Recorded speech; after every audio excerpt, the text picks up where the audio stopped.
پاکستان مسلم league نواز کے لاہور میں ہونے والے مجلس عاملہ کے اجلاس میں وزیر اعلیٰ پنجاب اور سابق وزیر اعظم میاں نواز شریف کے چھوٹے بھائی شہباز شریف کو مسلم لیگ نواز کا نیا قائم مقام صدر منتخب کر لیا ہے۔ اجلاس کے دوران میاں نواز شریف نے خود شہباز شریف کا نام پیش کیا، جبکہ اجلاس میں مریم نواز یا کلثوم نواز شریف کا نام پیش نہیں کیا گیا۔ اسلام آباد پولیٹک کے پروگرام سیاسی منظرنامہ میں 2 دن پہلے میں نے یہ خبر اپنے ناظرین کو دی تھی کہ شہباز شریف جو ہیں ان کو قائم مقام صدر بنایا جائے گا۔ آج اجلاس سے پہلے میاں نواز شریف اور شہباز شریف کی ملاقات ہوئی، اور اس کے علاوہ میاں نواز شریف نے پارٹی کے رہنماؤں سے بھی ملاقات کی لاہور میں، جس میں شہباز شریف کا نام جو ہے وہ زیر غور آیا، اور تمام جو مسلم لیگ نون کے رہنما تھے انہوں نے شہباز شریف کے نام پر اتفاق کیا۔ میاں شہباز شریف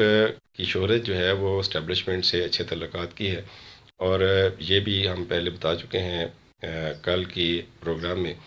کہ میاں شہباز شریف کو میاں نواز شریف نے قائم مقام سربراہ بنانے کا فیصلہ اسی تناظر میں کیا ہے کہ مسلم لیگ نواز کے اسٹیبلشمنٹ سے جو تعلقات میں ایک تناؤ ہے اس کو ختم کیا جا سکے اور معاملات جو ہیں وہ ٹھیک کیے جا سکے۔ مسلم لیگ نواز کے جو سینٹ کے الیکشن کے حوالے سے معاملات ہیں وہ بھی اس اجلاس میں زیر غور رہے ہیں۔ الیکشن کمیشن نے سپریم کورٹ کے فیصلے کے بعد مسلم لیگ نواز کے تمام سینیٹرز کو آزاد امیدوار ڈکلیئر کر دیا تھا، اور اب شہباز شریف کے لیے 2 بڑے چیلنج ہیں کہ وہ اپنے سینیٹرز جو ان کے امیدوار ہیں سینٹ کے الیکشن میں، الیکشن جیتنے کے بعد ان کی وفاداریاں کس طرح برقرار رکھ سکیں گے، کیونکہ پنجاب میں مسلم لیگ نواز کے بہت سے جو سابق ایم این اے یا موجودہ ایم این اے جو تھے وہ پارٹی چھوڑ کر دوسری پارٹیوں میں شمولیت کا رجحان اختیار کرتے جا رہے ہیں، اور یہ میاں شہباز شریف کے لیے اب بہت بڑا چیلنج ہوگا کہ وہ پارٹی کو کس طرح انٹیکٹ رکھے اور اسٹیبلشمنٹ سے تعلقات کس طرح بہتر کرے۔ معظم رضا بسم اسلام آباد۔